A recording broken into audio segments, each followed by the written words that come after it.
sebagai moderator seminar online, kita kali ini akan menyampaikan susunan acara. Yang pertama, pembukaan yang sedang berlangsung, dilanjutkan perkenalan narasumber, lalu pemberian materi dari narasumber, dilanjutkan sesi tanya jawab dan diakhiri oleh penutup. Telah bergabung bersama kita narasumber yang sangat inspiratif yaitu Ibu Ayu. Halo, selamat siang Ibu Ayu. Ya, siang Mbak Nadia dan semuanya. Assalamualaikum. Waalaikumsalam. Nah, itu saya akan menyampaikan sedikit daftar riwayat hidup narasumber. Ibu Ayu Risha Dominata, Sarjana Ilmu Pemerintahan, Magister Ilmu Administrasi. Nah, begitu Bu? Ya. Nah, sebelumnya beliau menempuh jenjang S1 Ilmu Administrasi Negara di Universitas Sriwijaya, serta S2 Magister Ilmu Administrasi dan Kebijakan Publik di Indonesia di Universitas Indonesia. Adapun materi hari ini akan disampaikan oleh Ibu Ayu. Waktu dan tempat saya persilahkan, Bu. Iya, baik. Terima kasih Mbak Nadia dan panitia semuanya ya. Baiklah, Assalamualaikum warahmatullahi wabarakatuh. Pertama-tama saya mau mengucapkan selamat Hari Raya Idul Fitri dulu ya. Saya mau mengucapkan selamat Hari Raya Idul Fitri dulu kepada semuanya. Jadi kita masih dalam suasana Lebaran ya. Jadi minal aidin wal faizin, mohon maaf lahir dan batin kepada teman-teman semuanya di seluruh Indonesia. Kemudian saya ingin mengucapkan terima kasih kepada panitia yang telah menyelenggarakan acara ini dan juga teman-teman, guru, dan para senior saya yang kebetulan ikut hadir meluangkan waktunya. Jadi kita di sini sifatnya belajar dan diskusi bersama aja ya. Soalnya mungkin di sini ada yang lebih banyak ilmunya dari saya. Jadi saya mohon izin ngomong di depan. Salam untuk teman-teman yang dari AAKI, Asosiasi Analis Kebijakan Indonesia, kebenaran hadir. Jadi kalau saya lihat ada juga beberapa teman saya sendiri yang hadir di sini ya. Jadi mungkin kita sifatnya memang belajar bersama ya, diskusi. Juga saya mau mengucapkan terima kasih kepada teman-teman pencinta alam di seluruh Indonesia yang mungkin kebenaran hadir di acara ini. Salam lestari. Baiklah Bapak dan Ibu, Mbak ini saya udah bisa share materinya ya. Materinya udah tampil atau belum? Mbak Nadia. Materinya udah tampil ya? Sudah. Oke. Ya. Baiklah, hari ini saya agak lemot. Jadi Bapak dan Ibu, hari ini kita akan membahas tentang harmoni kebijakan dan Society 5.0. Kenapa? Karena menurut saya konsep inilah yang saat ini mungkin bisa menjadi solusi untuk banyak permasalahan kebijakan yang ada baik di Indonesia maupun dunia. Untuk saat ini, nanti ke depan mungkin ada konsep-konsep lainnya, tapi edisi terbaru setelah 4.0 itu ya masyarakat 5.0 atau yang diistilahkan dengan Society 5.0. Tapi sebelum kita ke sana, supaya konsepnya mudah dipahami dan melekat di pikiran teman-teman, ya, saya akan kilas balik dulu bagaimana masalah-masalah di dunia dapat terjadi jika kita abai terhadap dimensi-dimensi kebijakan publik.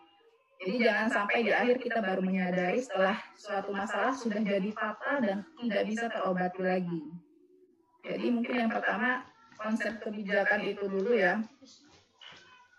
Jadi nanti di seminar ini kurang lebih kita akan mencari jawaban atas 4 hal ini. Apa itu kebijakan publik, kemudian mengapa penting membangun harmoni kebijakan antara kemajuan teknologi dan kelestarian alam, bagaimana konsep Society 5.0, dan mengapa membangun kesadaran cinta alam atau lingkungan itu harus diajarkan sejak dini. Nah, ini foto yang dapat dilihat sama Bapak Ibu ya. Jadi tadi saya bilang bagaimana masalah-masalah dunia itu dapat terjadi jika kita abai terhadap dimensi-dimensi kebijakan publik. Kebijakan publik itu kan selalu tentang keseimbangan, keelokan, keindahan, kesejahteraan, kemakmuran. Jadi itu ukurannya. Jika ada permasalahan atau disharmonisasi, maka dapat diyakini bahwa ada permasalahan pada kebijakannya. Ini adalah salah satu contoh adanya disharmoni kebijakan. Jadi ini tuh berita 21 November 2018 ya teman-teman. Jadi paus di Wakatobi itu ditemukan terdampar mati karena banyak makan sampah plastik. Nah, jadi seekor paus sperma yang ditemukan mati terdampar di perairan Pulau Kapota, Taman Nasional Wakatobi, Sulawesi Tenggara itu pada 19 November 2018 menelan hampir 6 kg plastik dan sendal jepit. Nah, ini berdasarkan data WWF itu dia menelan itu ada komposisinya loh teman-teman. 5,19 kg sampah plastik, kemudian ada juga plastik keras 19 pieces, botol plastik 4 pieces, ada kantong plastik 25 pieces, ada sandal jepit juga 2 pieces, dan didominasi oleh tali rafia sebanyak 3,26 kg. Plus gelas plastik ada 115 pieces. Bayangkan ya. Terus jadi tidak hanya di Indonesia, ternyata 80 kantong plastik juga ditemukan pada bangkai seekor ikan paus yang mati di perairan Thailand. Mulut dingin kan ya enak sekali. Baik, kita lanjut ya teman-teman ya. Nah, mungkin kita tahu bahwa di sekitar laut itu kan ada banyak penyebab mengapa sampah itu bisa mencemari laut ya. Di antaranya mungkin ada limbah industri, ada reklamasi, ada juga limbah rumah tangga, ada kegiatan pelabuhan dan pelayaran. Itu yang kalau kita tidak harmoni kebijakannya ya antara berbagai aktivitas kehidupan ekonomi dan berteknologi tersebut dengan lingkungan hidup, maka tadi hasilnya mencemari lingkungan dan akan mencemari kehidupan kita juga karena manusia itu kan makhluk hidup. Kita akan minum dari air yang tercemar, makan ikan yang tercemar kayak gitu. Baik ya, jadi dari sini udah mulai kelihatan. Bukan hanya itu juga, jadi ada banyak disharmonisasi kebijakan. Ini semua adalah masalah kebijakan dan harusnya ini bisa menjadi kajian atau bahan penelitian untuk orang-orang kebijakan khususnya atau bidang-bidang lain yang memang juga bisa melakukan riset. Ini juga ada contoh disharmoni kebijakan di Nepal di mana anggota DPR lempar kursi. Pasti ada masalah di balik itu semua. Ini juga bagaimana bumi kita sekarang penuh dengan sampah yang kita tidak pernah tahu apakah sampah-sampah itu bisa kita daur ulang atau kita bersihkan dari bumi kita atau tidak. Nah, kita beralih ke persoalan transportasi. Jadi masalah kebijakan publik itu dan teknologi itu nggak hanya soal lingkungan ya, ada juga soal transportasi. Ini pasti juga ada masalah kebijakan di baliknya, entah itu kebijakan tentang peraturan tentang transportasi. Ini saya ambil contoh di Filipina ya, bagaimana masyarakatnya itu harus naik angkot dengan sampai duduk di atas atapnya, dan itu terjadi juga di Indonesia pada beberapa tahun yang lalu. Tapi sekarang sini-sini udah lebih baik. Nah, transformasi kita udah nggak ada lagi kan yang naik ke atas sana. Itu bisa jadi parameter bahwa kebijakan saat ini better dari yang sebelumnya. Parameternya apa? Ada harmoni dalam hal bertransportasi meskipun tidak baik, belum terlalu bagus juga ya mungkin kalau kita bandingkan dengan negara maju. Cuma setidaknya yang tidak manusiawi yang bisa mengancam nyawa udah tidak ada lagi di Indonesia ya. Ini juga kecelakaan transportasi pasti ada masalah kebijakannya di sana. Ini juga disharmoni, kemacetan mungkin yang kerja di Jakarta selalu menghadapi persoalan transportasi, entah itu kemacetan, polusi udara, juga pasti ada masalah kebijakan di balik itu semua. Jika kita ingin mengulik dan mengaitkannya dengan kebijakan. Juga tawuran pelajar, pasti ada masalah di sana, entah kebijakan pendidikannya yang belum bisa, misalnya membuat anak-anak pelajar untuk tidak tawuran, karena seharusnya pelajar kan belajar kayak gitu. Kenapa dia bisa sampai tawuran? Pasti ada masalah kebijakan, entah sistem pendidikannya, entah juga sistem lainnya kayak gitu. Dan yang Contoh yang lainnya lagi yang terbaru, paling eksis, ini mungkin teman-teman lihat gambarnya aja udah tahu ya, lagi eksis sekali, corona. Boleh nggak saya bilang, corona ini adalah masalah disharmoni kebijakan? Boleh ya, karena penyakit itu kan timbul juga dari awalnya dulu disebutkan bahwa corona itu dari manusia yang salah satu masyarakat lah di Kota Wuhan yang makan hewan yang kelelawar ya kayak gitu kan. Maksudnya kalau kita dari situ asumsinya maka ya sangat mungkin bahwa itu karena kita mengganggu ekosistem, jadi membuat disharmoni dalam kehidupan kita sendiri kayak gitu. Atau kalau misalnya dikaitkan dengan sesuatu yang memang secara sengaja dibuat manusia, maka di situ juga berarti ada gangguan dari teknologi terhadap disharmoni kehidupan kita berlingkungan. Jadi di sini saya akan menjelaskan bahwa sebenarnya teknologi itu akan membawa dua dampak. Jadi ada dampak positif dan dampak negatif. Dampak positifnya apa? Sekarang kita dapat mencari dan memperoleh informasi dengan cepat dan mudah, terus kemudian semakin cepat dalam hal berkomunikasi, mencari informasi, bepergian, karena transportasinya canggih, cepat dan sebagainya, dapat menghemat waktu, tenaga, efisien, efektif, kemudian dapat mendapat sarana hiburan dengan mudah, transportasi nyaman, kita juga dapat berwebinar hanya dari rumah, gitu. Tapi jangan lupa, perkembangan teknologi juga itu membawa dampak negatif apabila kita tidak secara bijaksana menggunakannya. Jadi ada juga penyalahgunaan terhadap fungsi teknologi itu sendiri, terutama di bidang komunikasi ya. Misalnya, ya ada macam-macam lah ya, hacker dan sebagainya. Terus berkurangnya interaksi sosial dan sisi humanisme. Dan kehancuran peradaban dan tatanan sosial kemasyarakatan itu bisa terjadi ya kalau dari ilmu sosial.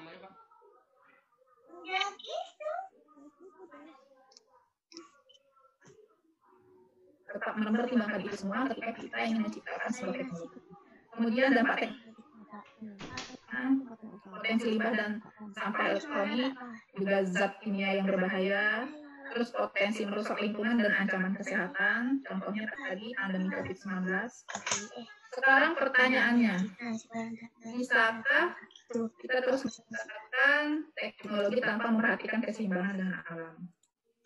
Jawabannya bisa ya, bisa, tapi kita nggak tahu ujungnya ya, ke belakangnya itu. Terus bisakah kita terus membangun teknologi tanpa memperhatikan tatanan nilai dan peradaban sosial kemasyarakatan? Mungkin bisa, tapi di ujungnya nanti kita akan menyesal sendiri karena semua itu akan kembali lagi ke kehidupan kita kayak gitu dampaknya. Ini saya kasih contoh lagi. Jadi mungkin bisa di-share di WhatsApp Mbak Nadia. Halo, Mbak Nadia. Halo Bu, ya. Ya, bisa di-share videonya ya, Ya, baik Bu.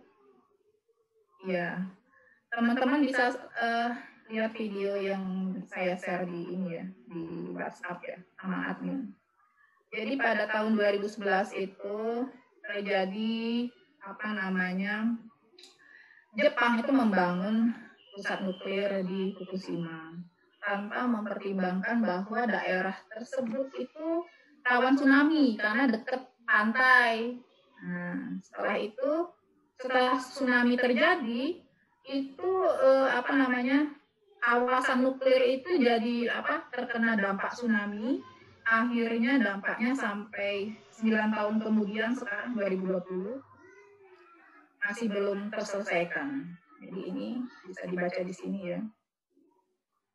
Jadi ini kecelakaan nuklir yang belum terselesaikan sampai sekarang. Jadi bagaimana teknologi itu bisa berdampak demikian buruknya bagi kehidupan kita manusia dan makhluk hidup di bumi lainnya jika kita tidak menggunakannya secara bijaksana, tidak membangun harmoni dengan kehidupan lingkungan hidup. Nah, ini ya. Ini begini horornya Fukushima pasca tragedi tsunami dan kebocoran nuklir 2011. Ini berita yang saya screenshot ini 2016 ya, 2016 atau 2018. Jadi itu sudah berapa tahun kemudian masih seperti kota mati ya. Jadi orang nggak berani datang lagi ke kota itu karena udah benar-benar nggak sehat kayak gitu, nggak sehat dan berbahaya kayak gitu. Nah. Jadi airnya juga mengandung radioaktif bocor dari reaktor nuklir. Kemudian jadi ada 4 warisan mengerikan dari bencana nuklir di Fukushima itu ya. Yang pertama, jadi kematian pertama itu baru diketahui beberapa tahun kemudian. Jadi bukan pada saat itu, tapi beberapa tahun kemudian, mungkin 4 tahun kemudian baru paparan radiasi itu terasa pada korbannya dan baru ketahuan ada kematian pertama. Dan butuh 40 dekade untuk bersih dari kontaminasi radiasi nuklir. Nuklir itu teknologi ya, supaya teman-teman bisa mengkaitkan dengan tema kita hari ini. Nih, air terkontaminasi nuklir Fukushima tuh sampai mencapai Amerika Utara, berarti lautnya itu udah kotor dari nuklir itu. Dan limbah tuh nggak bisa ditangani sampai sekarang. Nah, sekarang saya kasih yang idealnya ya teman-teman. Jadi ini matriks yang saya buat ya. Idealnya sebenarnya kita tuh bisa membangun sebuah harmoni dalam konteks antara teknologi, terus tatanan sosial kemasyarakatan sama kelestarian alam. Jadi ketika kita ingin menciptakan sebuah teknologi itu kita harus mempertimbangkan dulu bagaimana dampaknya ke masyarakat, bagaimana dampaknya ke tatanan sosial di masyarakat, terus bagaimana juga dampaknya tentang kelestarian alam. Semua itu setelah kita pertimbangkan secara bijaksana, ini kajian orang analis kebijakan ya, setelah kita pertimbangkan secara bijaksana, baru menciptakan teknologi yang nantinya itu harmoni dengan lingkungan sekitarnya. Namun apabila kita hanya mencipta teknologi saja itu pasti kehancuran peradaban yang kasusnya tadi. Ya mungkin videonya bisa teman-teman lihat ya. Ini jadi ada berbagai sudut pandang ya dalam melihat sebuah pembangunan. Ini adalah tabel yang saya desain sendiri, mungkin ada kekurangannya, cuma kurang lebih harapan saya bisa mewakili ya. Kalau teman-teman di ilmu hayati kan mungkin dia titik beratnya ke kelestarian alam, ya sebenarnya dia pencinta alam ya kalau ilmu hayati. Jadi dia disiplin ilmunya itu tujuannya terjaganya alam dari kerusakan, terus mencari solusi permasalahan kehidupan dari bahan-bahan alam yang ramah lingkungan. Biasanya begitu teman-teman di hayati. Beda lagi dengan teman-teman dari ilmu teknik. Biasanya dia, kalau anak teknik sipil kan mereka dikatakan sukses dalam sebagai seorang sarjana insinyur ketika mereka bisa bangun jembatan yang kuat, yang kokoh. Jadi tujuannya menciptakan teknologi untuk mempermudah kehidupan dan menjadi solusi berbagai permasalahan manusia. Nah, sementara kalau ilmu sosial, ya mungkin teman-teman ada yang belum tahu atau ada juga yang sudah tahu, kita tuh membangun peradaban. Jadi orientasi tata nilai dan pembangunan peradaban manusia yang berkualitas, hubungan sosial, kepedulian, kesejahteraan, humanisme. Nah, bagaimana semuanya ini kita bingkai dalam sebuah kajian. Nah, itu ilmu kebijakan publik yang berada di antara mereka semua. Jadi kebijakan publik tujuannya agar sains dan teknologi dapat membawa kesejahteraan atau kemaslahatan bagi umat manusia secara bijaksana. Lanjut ya. Nah, ini saya kasih sedikit konsep tentang kebijakan publik yang paling populer itu dari Thomas Dye. Whatever government choose to do or not to do. Jadi apapun yang pemerintah pilih untuk lakukan atau tidak dilakukan. Jika pemerintah melakukan sesuatu, kemudian terjadi sesuatu, atau pemerintah tidak melakukan sesuatu, maka karenanya terjadi sesuatu, itulah kebijakan publik. Tapi kebijakan publik yang baik, yang unggul, dia akan selalu menuju keharmonisan. Kemudian dari Harold dan Abraham, kebijakan publik sebagai program yang terproyeksi dari cita-cita, nilai, dan praktik. Kemudian dari David Eston, kebijakan publik sebagai dampak dari aktivitas pemerintah. Jadi ini memang ada teorinya ya. Kalau misalnya kita lihat ada kemacetan, ada tawuran gitu kan. Pasti itu dampak dari aktivitas pemerintah juga, bukan kita menyalahkan pemerintah, tapi memang harus dikaji, pasti ada persoalan kebijakan publik yang terjadi di sana. Jadi kesimpulannya, kebijakan publik itu dapat dikatakan bukan saja sebagai representasi dari cita-cita dan nilai-nilai yang dianut oleh sekelompok masyarakat tertentu dalam suatu negara atau kawasan tertentu, tapi juga dapat menggambarkan bagaimana tindakan pemerintah tertentu menghasilkan output tertentu yang mempengaruhi lingkungannya. Lanjut ya. Nah, ini dan juga definisinya kurang lebih sama, jadi ilmu sosial yang menggunakan berbagai metode untuk mencari, memproduksi dan mentransformasi kebijakan dan informasi yang relevan yang bisa mempengaruhi proses politikal ya, maksudnya proses politik untuk menyelesaikan berbagai masalah kebijakan. Ini menurut saya kebijakan publik adalah ilmu atau timbangan untuk mengharmoniskan peraturan-peraturan dan tindakan-tindakan pemerintah atau manusia untuk mencapai kedamaian, ketentraman, kesejahteraan, kemakmuran masyarakat dan tatanan dunia tanpa menimbulkan masalah baru dalam suatu siklus yang berulang sampai mencapai keseimbangan atau equilibrium. Nah, ini kalau orang ekonomi mungkin tahu ya. Equilibrium itu saya suka ngambil yang dari ekonomi. Jadi kondisi di mana titik harga suatu barang atau jasa terbentuk pada titik pertemuan kurva permintaan dengan kurva penawaran yang merupakan hasil kesepakatan di antara pembeli dan penjual. Di mana kuantitas barang yang diminta yang ditawarkan sama besarnya. Bila mana keseimbangan ini telah tercapai, maka biasanya titik keseimbangan ini akan bertahan lama dan akan menjadi patokan bagi pihak pembeli dan pihak penjual dalam menentukan harga barang atau jasa tersebut. Nah, ini kalau dikaitkan dengan kebijakan publik itu posisi di mana equilibrium. Jadi untuk mencapai situ dia mengalami siklus yang berulang biasanya. Tapi itu ada patternnya yang biasanya sama.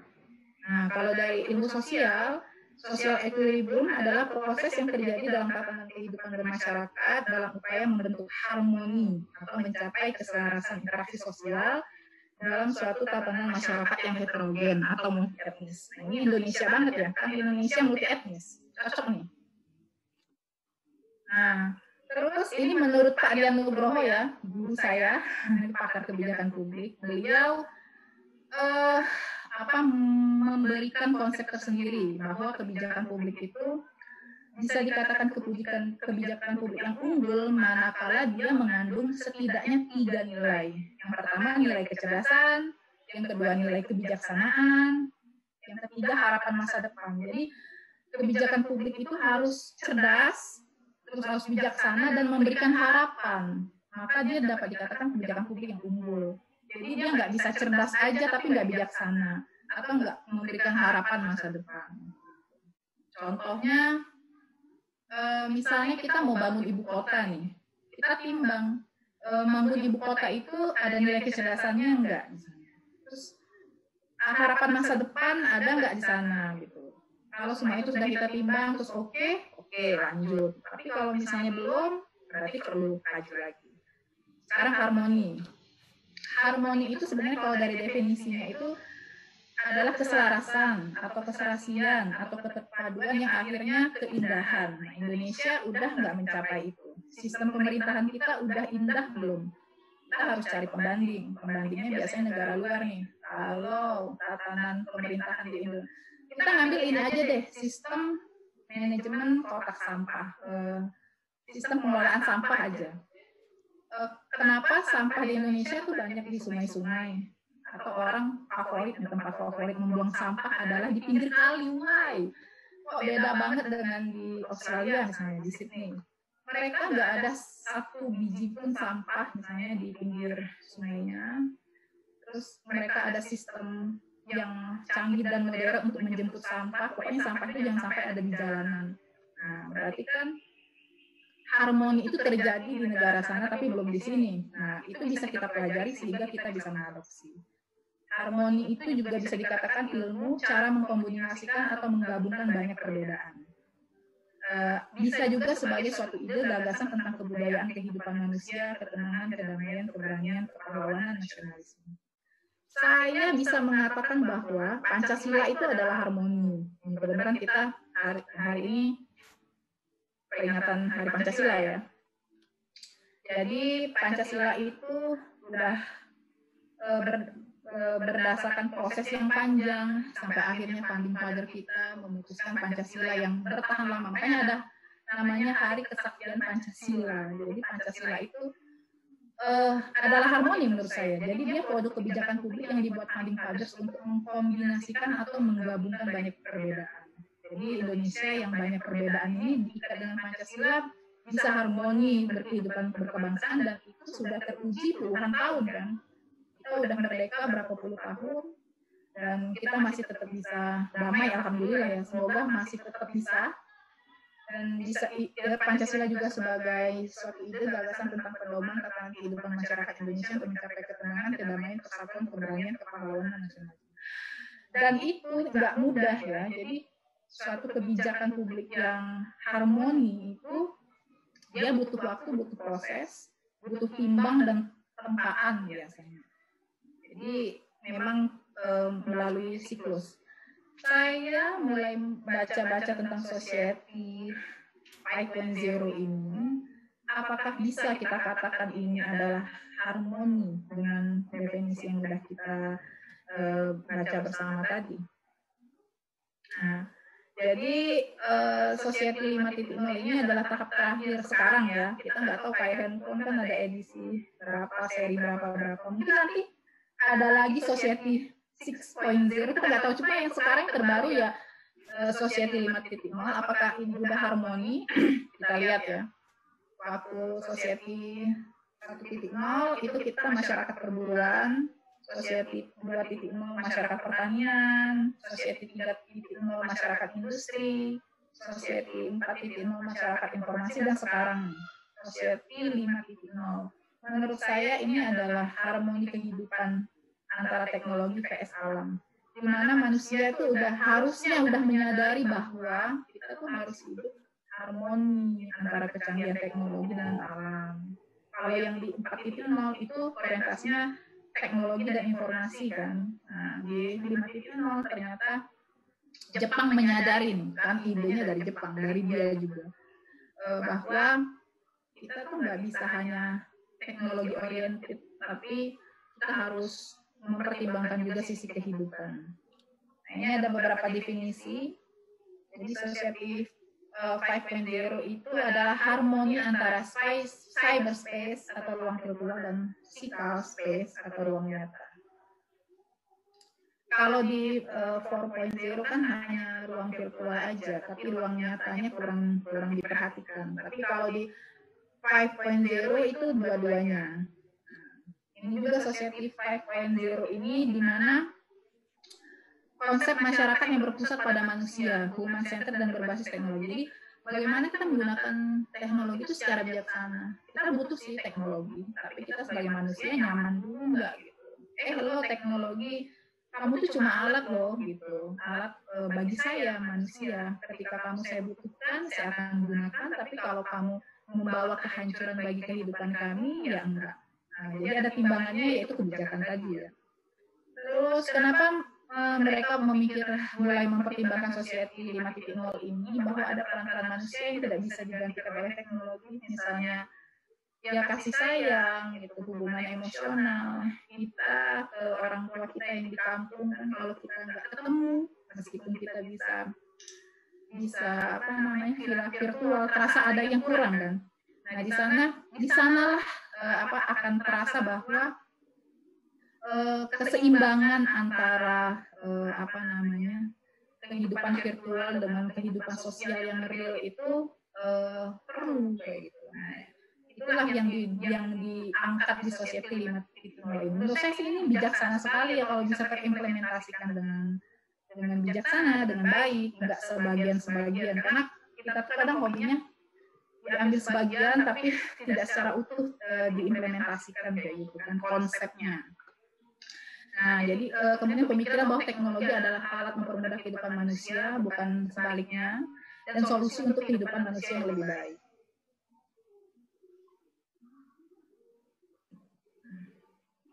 Nah, jadi di sini ada ilustrasinya gimana semua kecanggihan itu orientasi utamanya adalah solution for better human life. Jadi situ ada gambar pohon yang hijau, ada juga gedung-gedung. Jadi kita tetap harmoni, jadi kita tetap bahagia dengan semua kecanggihan yang ada karena kita menggunakannya secara bijaksana. Tapi itu nggak cukup hanya dengan kata-kata ya. Kalau kita sebagai orang kebijakan publik harus kita realkan dalam bentuk kebijakan yang bisa mengharmonisasikan antara kecanggihan itu semua dengan lingkungan hidup ya, atau dengan kelestarian alam. Karena kalau tidak tertulis biasanya kita tuh suka lupa kayak gitu kan, bahwa kita harus menjaga itu keseimbangan antara keduanya.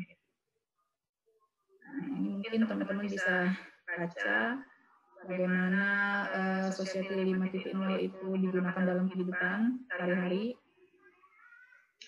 Nah, ini konsep saya ya. Jadi masyarakat cerdas masa depan adalah mereka yang bisa mengkombinasikan antara kecanggihan teknologi dan keseimbangan hidup dengan alam. Saat ini hampir separuh manusia dunia diperkirakan belum sadar betapa pentingnya menjaga kelestarian hidup dengan alam untuk menjaga kualitas kehidupan manusia sendiri. Tidak banyak yang menyadari bahwa kesalahan tindakan saat ini bisa berakibat fatal bagi kehidupan manusia dan makhluk hidup lainnya di bumi di masa depan. Ini saya buat teman-teman masuk Pala Unsri ya, karena saya dulu pencinta alam, mahasiswa sosial politik, pencinta alam Unsri, alam Besari ya, yang kebenaran hadir. Nah, ini bagaimana peningkatan plastik, produksi plastik ya dalam beberapa puluh tahun, jadi dari 1,5 million tons itu dari 1950 ke 2015 itu peningkatannya cukup tinggi. Jadi bagaimana teman-teman bisa membayangkan ya betapa gitu. Nah, ini adalah negara yang produksi, dia paling banyak tempat diproduksinya plastik gitu. Ada Cina 28%, ada North America dan Western Europe. Indonesia nggak ada ya. Nah, dari semua itu rata-rata yang 3 terbesar kategori yang digunakan itu ada di sektor packaging. Packaging itu contohnya buat bungkus mie instan, minuman, terus bungkus tepung-tepung. Kalau yang transportation itu ya sisi transportasi ya banyak ya, ada mungkin sampah kereta kali atau apa ya yang di sektor transportasi dan juga ini bangunan dan konstruksi.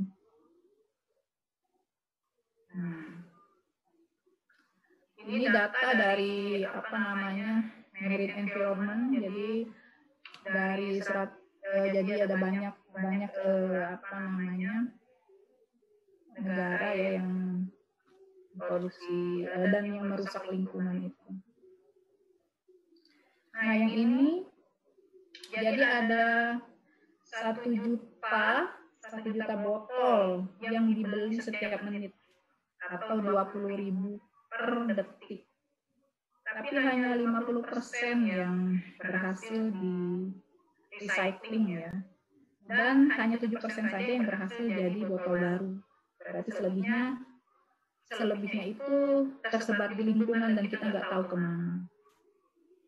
Nah, harmoni itu menurut saya konsepnya seperti ini. Jadi kita bikin robot, tapi itu buat membantu kita supaya misalnya bantu kita di rumah sakit. Jadi ada harmoni di sana. Jadi kita nggak semata-mata robot itu kita ciptakan nggak tahu fungsinya yang nggak bermanfaat, tapi dia bisa bermanfaat untuk kehidupan makhluk hidup kita manusia atau lainnya, tapi nggak membawa dampak buruk ya. Ini yang saya suka, ini cara di Sydney, Australia, bagaimana mereka kalau mau nonton bioskop itu bisa bayar dengan sampah plastik. Jadi cukup bawa, ini menurut saya good policy ya. Ini salah satu contoh. Mungkin bisa ditiru sama Indonesia, kalau anak-anak muda kita mau nonton ke bioskop, cara bayarnya dengan membawa sampah plastik. Jadi bisa terkurangi betapa banyaknya kan kalau ada film baru anak-anak remaja yang senang nonton terus dibayar pakai sampah, pemerintah terbantu untuk mengurangi sampah di jalanan dan kita ada dampak untungnya pasti dalam harmoni kehidupan. kalau ini di supermarket, salah satu supermarket di Thailand, bagaimana mereka udah nggak pakai plastik untuk sayur-sayuran, mereka udah bungkusnya pakai bungkus yang apa namanya, natural ya, daun pisang. Banyak kan di Indonesia ini, cuma kita belum ya, mungkin ada sebagian kayak tempe, cuma harusnya bisa diadopsi untuk berbagai jenis belanjaan lainnya. Jadi kita kembali ke zaman dulu. Ini nggak zaman dulu kita kalau beli cabai pakai bungkusan kertas ada tulisan aku cinta padamu atau salam untuk bla bla bla ya zaman sekolah. Jadi mungkin itu menurut saya lebih ramah lingkungan kertas dibanding kita pakai plastik. Sebenarnya apa sih Society 5.0 ini? Kalau saya melihatnya ini sebenarnya kesempatan kita untuk bijaksana dalam menyeimbangkan antara teknologi dengan kelestarian alam. Jadi teknologi itu penting, tapi menjaga keseimbangan hidup dengan alam dan menjaga bangunan peradaban sosial juga sangat penting. Terus membangun teknologi sesuai kebermanfaatan untuk kemaslahatan kehidupan manusia yang lebih berkualitas. Society 5.0 juga adalah harmoni penyusunan kebijakan antara peraturan yang mengatur tentang penciptaan teknologi dengan mempertimbangkan dampak secara bijaksana terhadap pelestarian alam, lingkungan, dan kehidupan sosial kemasyarakatan. Society 5.0 juga kesempatan kita untuk hidup seimbang dengan alam. Jadi itu bukan berarti kuno, sebaliknya menjadi ciri masyarakat modern masa depan. Dan itu harus kita jadikan lifestyle, harmoni teknologi vs alam. Mungkin itu pesannya, buanglah sampah pada tempatnya, kurangi penggunaan plastik dan gunakan teknologi secara bijaksana untuk masa depan kehidupan anak cucu kita yang lebih baik di masa depan. Terima kasih, saya kembalikan ke Mbak Nadia. Ya, terima kasih Bu Ayu atas penyampaian materi yang sangat luar biasa hari ini ya. Jadi mungkin saya dapat sedikit menyimpulkan bahwa kita semua itu perlu membangun teknologi yang bermanfaat untuk kehidupan manusia yang lebih berkualitas, serta membangun harmoni kehidupan agar bijaksana terhadap kelestarian alam maupun lingkungan dan kehidupan kemasyarakatan, di mana juga dibutuhkan rasa peduli dan cinta terhadap alam maupun lingkungan kita sejak dini. Baik, kita langsung saja ke acara selanjutnya, yaitu sesi tanya-jawab bagi rekan-rekan yang ingin mengetahui lebih dalam materi kali ini bisa langsung memberikan pertanyaan. Di sini saya mendapatkan pertanyaan untuk Ibu Ayu dari Prastini Kusuma, Universitas PGRI Madiun Ngawi, Jawa Timur. Pertanyaannya, bagaimana menurut Ibu tentang tenaga manusia yang akan digantikan dengan robot? Seperti halnya di restoran banyak sekali yang memakai robot. Terima kasih. Oke. Dijawab ya? Langsung jawab atau gimana? Dijawab dulu, boleh Bu. Menurut saya gini, it's okay sih, nggak apa-apa kalau kita menggunakan robot, tapi itu tadi, kita orientasi utamanya tuh kehidupan kita sebagai manusia bahagia nggak sih dengan kehadiran robot-robot itu, terus lingkungan kita aman nggak sih dengan kehadiran mereka, terus apakah robot itu gini, kalau saya lihat teknologi itu gini, dia membawa dampak negatif nggak untuk lingkungan, apakah dia mempermudah, apakah dia dengan ada robot itu saya tetap bisa bercengkrama dengan teman-teman kita kayak gitu. Jadi kita harus menyeimbangkan. Kalau itu semua sudah dipertimbangkan, itu oke sih. Mungkin dengan hadirnya robot, jadi kita lebih bisa bercengkrama sama anak di rumah karena pekerjaan yang cuci piring di warung tadi sudah diselesaikan sama robot. Jadi kita punya kehidupan berkualitas dengan anak di rumah. Makanya kita nggak perlu buang waktu lebih banyak untuk mengerjakan cucian piring yang menumpuk di toko tadi kayak gitu. Jadi begitu cara berpikirnya ya. Mungkin itu Mbak yang lain. Lalu ada pertanyaan dari Andri Novi Lestari, SMA Negeri 4 Subang. Bisakah kita jumping ke Society 5.0 ketika kita belum mampu menguasai industri 4.0? Iya, menurut saya sih lebih baik kita langsung ke 5.0 saja, karena saya dari orang kebijakan publik melihat Society 5.0 itu lebih bijaksana dan itu pas di hati gitu kan, dibandingkan dengan yang sebelumnya kayak gitu. Kita nggak tahu ya kalau nanti ke depan ada lagi, cuma yang saat ini bisa diterima dan kayaknya saya ngerasa cocok deh kayak gitu, karena mereka canggih ya gitu, mereka udah bisa mempertimbangkan bahwa kita nggak hanya teknologi aja, tapi kita juga harus seimbang dengan alam. Ya itulah konsep masyarakat modern yang sebenarnya gitu, masyarakat canggih yang sebenarnya itu ketika mereka pintar menjaga kelestarian alam lingkungannya, menjaga hubungan sosial dengan orang-orang di sekitarnya gitu. Meskipun tetap canggih teknologinya kayak gitu. Jadi teknologinya canggih, cuma itu dalam kerangka mempermudah pekerjaan kita, bukan mendegradasi kehidupan sosial kita, bukan malah merusak lingkungan kita. Jadi daripada kita 4.0, saya memang kalau saya pribadi ya ini, saya lebih suka memang kita langsung ke karena lebih bijaksana gitu. Ya lebih saya setelah membaca konsepnya, dia mempertimbangkan sisi humanisme, bahwa manusia itu butuh ada kehidupan sosial, butuh kelestarian, butuh kita hidup seimbang dengan alam. Itu Mbak. Lanjutkan ya Bu dari pertanyaan Basti. Saudara Basti, bagaimana membangun harmoni antara teknologi dengan masyarakat yang terdampak akibat disrupsi teknologi? Ya itu tadi, Mbak Basti ya. Ini Mbak Basti teman saya nih di LIPI. Terima kasih Mbak Basti. Ya itu Mbak, mungkin kalau menurut saya sih kita harus bijaksana ya. Jadi kuncinya kita harus bijaksana dan kita harus jangan sampai nih kita nggak mau, ini tadi saya mana slide saya, jangan sampai kita tuh lupa bahwa kita tuh kan manusia tuh pertama kita tujuan hidup untuk apa gitu. Ini matrik, kelihatan nggak matriknya Mbak? Halo, halo, gambarnya kelihatan nggak? Iya kelihatan. Nah ini tadi yang pertanyaan Mbak Basti tadi. Jadi kalau kita teknologi itu harus kita seimbang. Ini bukan hanya untuk Indonesia ya harusnya. Jadi konsep pembangunan ini itu saya pribadi tuh mengharapkan kayaknya ini sudah harusnya ya kan ada AMDAL. Harusnya orang-orang di luar sana itu entah Amerika, entah Jepang, entah siapapun yang banyak menciptakan teknologi itu menyadari hal ini kayak gitu. Bahwa setiap kali mereka menciptakan teknologi itu mereka harus mempertimbangkan kelestarian alam dan tatanan sosial kemasyarakatan harus nggak bisa ditawar lagi.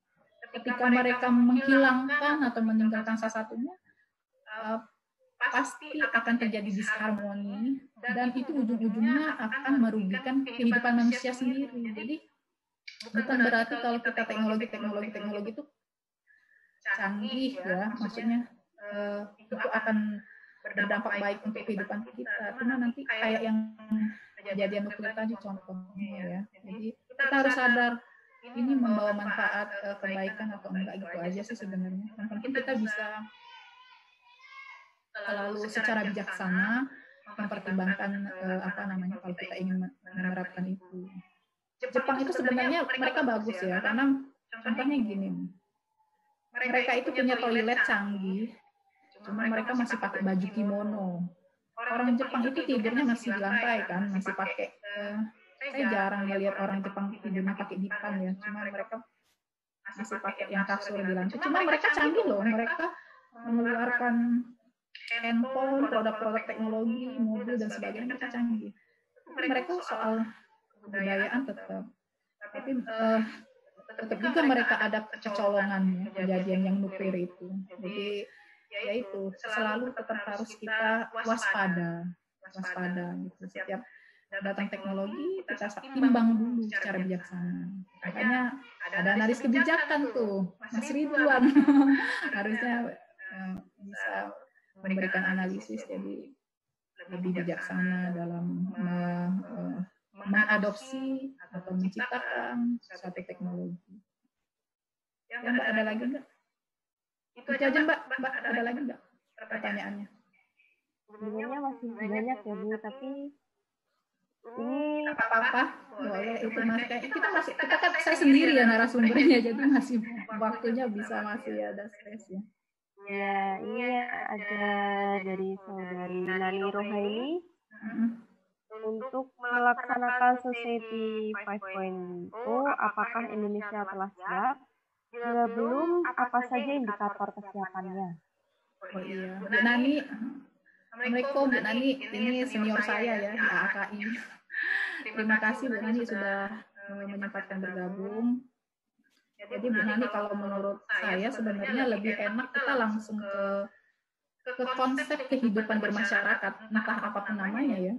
Orang tuh ngasih namanya society kebenaran 5.0 kan. Bisa aja namanya bukan society ya, apalah gitu. Green 5.0 boleh juga. Atau Green 6.5, suka-suka orang lah ya mau kasih nama itu. Maksudnya apapun namanya, tapi saya menangkap konsepnya ini ya, makanya saya angkat di sini. Saya tuh jarang mau ngangkat soal yang sebelum-sebelumnya ya, entah 3.0. Meskipun waktu di Korea itu saya di klubnya itu sebenarnya tentang 3.0 itu di tahun 2015. Kemudian 4 tahun kemudian muncul edisi keempat 4.0. Sekarang sudah 2019 ya muncul 5.0. Jadi maksudnya menurut saya sih kalau sekarang kondisinya lebih nyaman, justru lebih nyaman kita ke society 5.0 karena ada keseimbangan di sana ya, ada harmoni antara virtual space dengan physical space. Mungkin itu Mbak. Saya lanjutkan dari Angga. Pertanyaannya sudah banyak peraturan tentang lingkungan, tapi susah untuk menegakkannya. Banyak orang pintar juga yang tidak didengarkan ya kata-katanya gitu. Gimana sih mensinkronkan peraturan-peraturan yang ada dan penegakannya? Ya. Jadi ini di awal tadi kan saya bilang di sini ya Mbak, yang pertama. Jadi yang poin 4 itu mengapa membangun kesadaran cinta alam lingkungan itu harus diajarkan sejak dini. Jadi di dunia ini saya yakin ada banyak orang yang menyadari hal itu ya gitu, menyadari bahwa kita tuh harus harmoni hidup dengan alam. Enggak banyak orang yang menyadari itu. Paling para pencinta alam yang mereka pun misalnya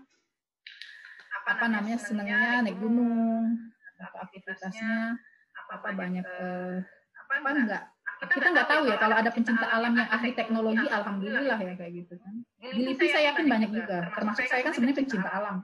Cuma ada banyak orang di luar sana yang termasuk pejabat-pejabat kita mungkin kayak gitu, termasuk ilmuwan-ilmuwan kita yang mungkin lupa ya. Sebenarnya mereka bukan nggak tahu, cuma kadang perlu diingatkan aja sih. Maksudnya kan sebenarnya AMDAL itu kan itu produk kebijakan atas berbagai persoalan. Jadi setiap orang mau bangun gedung, ya setahu saya ya, karena saya pernah di Walhi juga, ada AMDAL-nya gitu. Setiap mereka mau bangun jembatan, mau bangun LRT, mau bangun apalagi MRT, apapun itu, pasti ada analisa dampak lingkungannya. Cuma saya ngobrol-ngobrol dengan teman-teman Walhi ya waktu saya studi tentang S2 kemarin, saya studinya tentang transportasi sebenarnya di Jakarta perbandingan dengan Manila karena sama-sama bermasalah.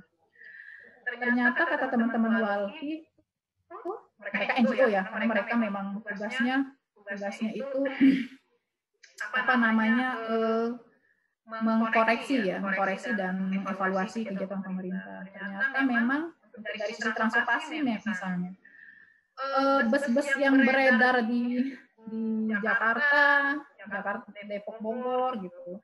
Kadang kan ada apa namanya dari belakangnya itu muncul kayak cairan itu berbahaya kan sebenarnya. Ada cairan B3 yang kalau misalnya kita terkonsumsi secara tidak sengaja itu bisa menyebabkan penyakit. Mungkin masalahnya bisa lebih parah dari corona, kita kena apa namanya kanker atau apa kayak gitu.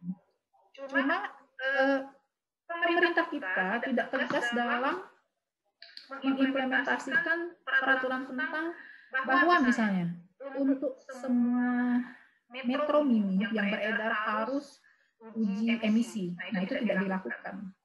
Hanya beberapa saja. Nah, itu yang datanya. Mungkin setelah bus-bus itu dihapuskan diganti dengan Transjakarta ya, kalau untuk Jakarta mungkin sekarang udah lebih baik karena kalau Transjakarta harusnya uji emisinya udah lebih ketat dibandingkan dengan bus-bus yang saya ceritakan itu yang dulu. Karena sekarang saya lihat udah berkurang yang metro mini digantikan semua sama Transjakarta.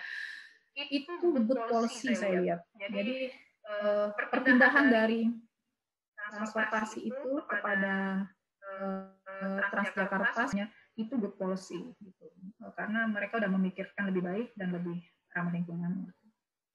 Tadi terkait Mas Angga mungkin seperti itu Mas. Memang kadang kita lupa aja gitu, lupa dan perlu disentil sedikit kayak gitu bahwa ini loh kita harus menjaga gitu untuk kehidupan kita sendiri kayak gitu. Mungkin seminar-seminar gini atau lewat policy brief kalau analis kebijakan ya, dan dimasukkan ke ini kurikulum di sekolah, cinta lingkungan gitu, atau materi tentang lingkungan hidup itu, bahwa kita harus menjaga kelestarian alam itu salah satu kurikulum mata pelajaran wajib menurut saya setelah Pancasila ya kalau Indonesia diajarkan sejak dini, sejak TK, sejak SD, SMP, di paper saya yang terbit internasional kemarin. Ya Mbak, lanjut Mbak. Baik, saya lanjutkan ini dari Budi Aka Anton Jogja. Bagaimana untuk mengenalkan Society 5.0 di daerah-daerah terpencil, terdalam dan terluar di Indonesia gitu Bu. Oh iya, oke. Jadi mereka kan belum tahu yang Society 3.0, 4.0, jadi gimana sih caranya mereka kenal? Sebenarnya kita nggak usah ngomong pakai istilah itu ya, tapi kita pakai berbicaralah dengan bahasa kaumnya gitu kan. Jadi kita terangkan aja dengan keluarga kita di kampung, D atau Bibi, Mama gitu. Sebenarnya menurut saya ya, karena saya orang dari kampung juga, mereka itu lebih bijaksana sebenarnya karena mereka kadang-kadang kurang mengerti teknologi ya. Handphone aja misalnya mereka nggak tahu edisi yang terbaru. Mereka sibuknya bertani, masih kegiatan-kegiatan yang sifatnya masih lokal gitu ke daerah. Justru kan justru itu menurut saya ya, karena saya pencinta alam nih Mbak sekali lagi ya.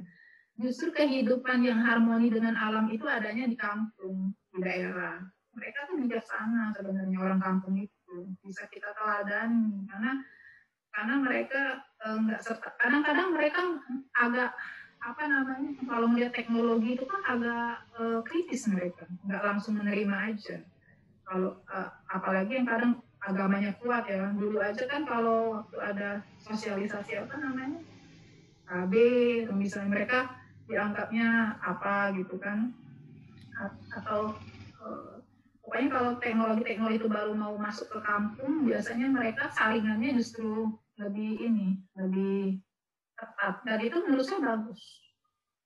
Justru bagus karena mereka kekurangan ini paling ketinggalan informasi, dan kita nggak tahu juga informasi itu akan justru membawa dampak positif atau negatif untuk kampung mereka yang sudah damai sejahtera itu. Gitu. Karena contohnya sendiri di kampung saya ya, kampung saya itu waktu misalnya mereka belum mengenal jalannya itu masih apa namanya berlumpur, gitu kan, nggak banyak teknologi dan nggak banyak listrik yang masuk di sana. Mereka nggak banyak nonton apa namanya acara-acara di televisi kayak sinetron atau apa yang tentang anak-anak muda yang pakaiannya seperti apa. Tapi setelah jalan dibikin rapi, kemudian di sana masuk teknologi, malah kehidupan kehidupan masyarakatnya jadi lebih apa namanya, anak mudanya ya jadi kayak gaul, cuma juga kadang nggak bijaksana kayak gitu. Makanya kita perlu kita yang harusnya yang apa namanya bisa mengingatkan mereka bahwa teknologi itu harus mana yang sebaiknya digunakan, mana yang enggak. Cuma itu akan lebih mudah kalau lewat kurikulum ya, lewat kebijakan pendidikan, karena semua orang kan pasti sekolah, yang sampai pelosok-pelosok kampung-kampung itu kan pasti mereka sekolah SD kan sekolah. Nah dari kurikulum itulah bisa penetrasinya yang paling mudah ya, itu yang paling mudah. Mungkin ada solusi yang lain bisa kita pikirkan lagi, cuma paling itu Mbak. Baik, ini saya rasa pertanyaannya udah ya Bu. Belum atau mau ada yang bertanya langsung? Ya, mau bertanya dari Zoom yang ingin bertanya.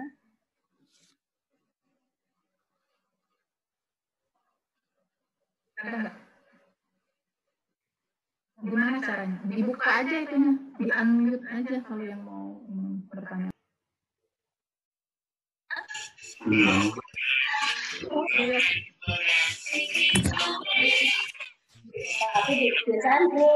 Iya, makanya ada banyak makanya Bu, katanya kalau dari bagi-bagi Ibu ya.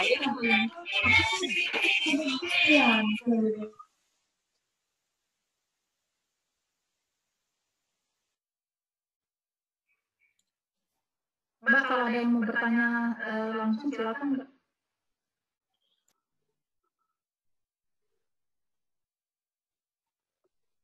Oh maaf ya, ya di sini kok tidak ada ya Bu.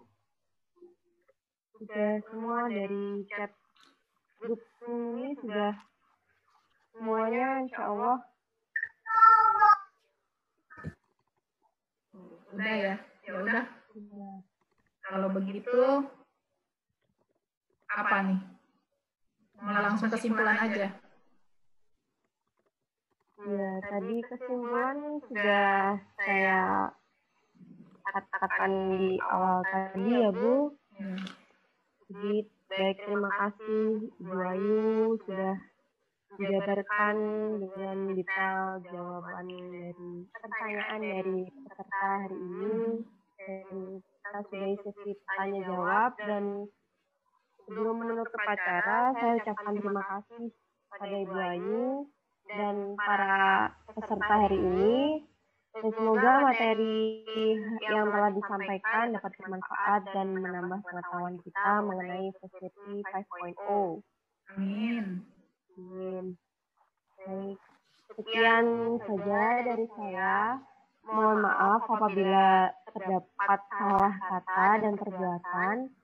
Saya undur diri. Tetap jaga kesehatan untuk kita semua. Semoga Tuhan selalu melindungi dimanapun kita berada. Amin.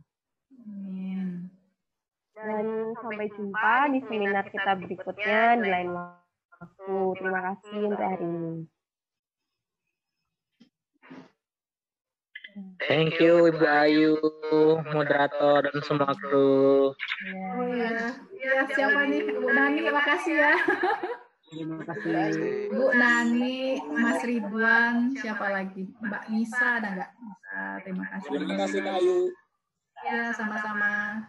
Terima kasih teman-teman AKI ya. Mbak Basdi, Mbak Basdi, Mas Angga. Terima kasih Bu Ayu. Iya. Semuanya teman-teman, terima kasih banyak ya atas kesempatannya.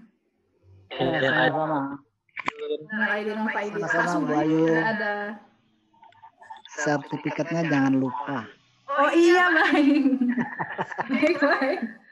Iya. Panitia. Ya, terima kasih. Iya, sama-sama. Sukses selalu, Bu Ayu. Amin, terima kasih. Untuk kita semua ya, Pak. Bisa lihat YouTube, nggak bisa ikut bergabung di sini loh, Bu. Iya. Gimana ini? Hah? Nanti rekamannya ada ya? Bisa ada rekamannya. Saya mau ini deh di YouTube nanti, Bu. Ada, Bu. Nanti Rekaman nanti bisa di-share di YouTube, Bu. ya, terima kasih, Bu. Terima kasih. Ya, sama-sama. Terima kasih semuanya.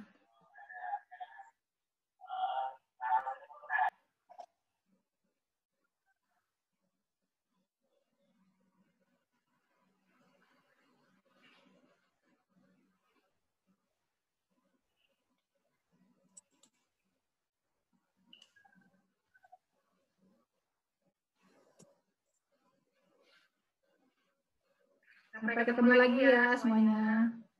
Tetap jaga keseimbangan hidup dengan alam. Salam lestari.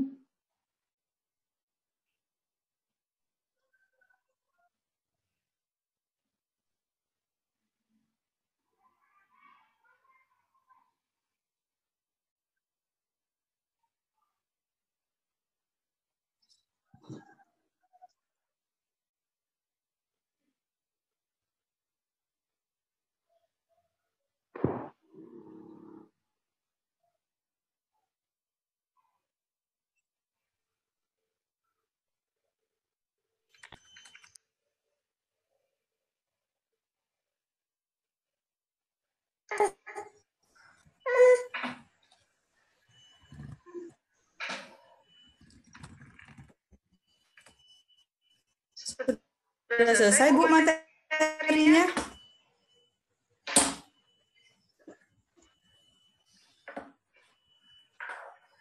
Bu? Iya, udah selesai. Nanti kita share aja materinya ya, Mbak ya.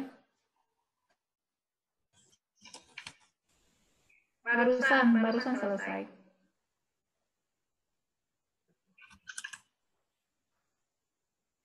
Selesai Bu materinya? Belum kan? Assalamualaikum. Salam. Udah selesai barusan, Mbak. Nanti kita share materinya di YouTube ya. Ada materinya nanti. Rekaman.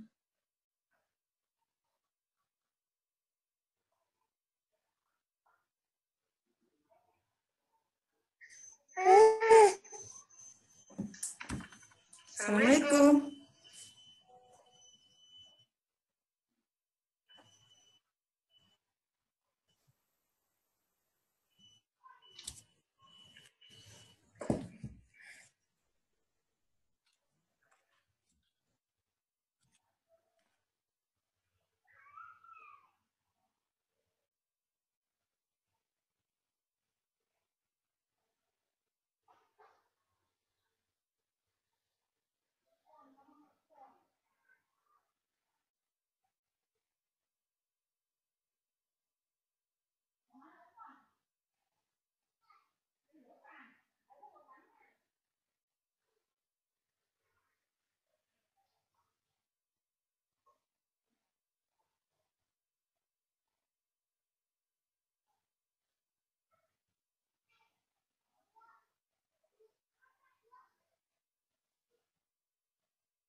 Udah.